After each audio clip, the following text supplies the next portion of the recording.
Dalam masa transisi menuju new normal, masih bermunculan kasus positif corona atau COVID-19.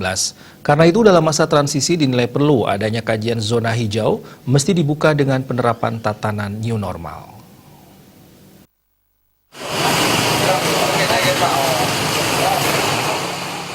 Praktisi pariwisata Bali, Made Subrata mengatakan, pandemi COVID ini telah berdampak sangat luas bagi seluruh kehidupan. Ini belum ditangani dengan baik, ditandai dengan peningkatan kasus positif dan transmisi lokal. Peran masyarakat untuk memutus mata rantai virus ini dinilainya sangat penting.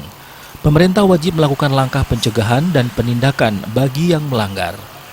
Dampak dari COVID-19 banyak usaha di bidang pariwisata seperti hotel, restoran, toko-toko cenderamata, villa, homestay, objek wisata, dan seterusnya yang telah tutup.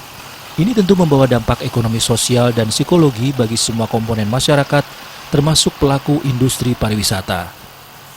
Menurut Kabid Keanggotaan IHGMA Bali ini, perlu adanya keseimbangan ekonomi yang masih berjalan baik dengan dana kesehatan dalam penanganan COVID-19.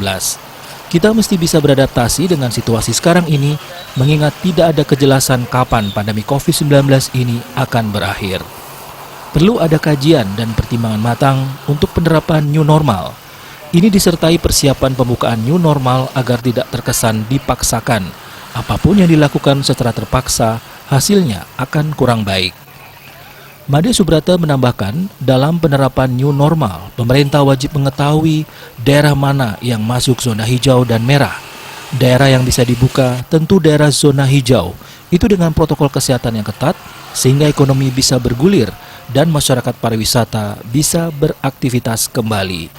Wirnaya Bisnis Bali melaporkan.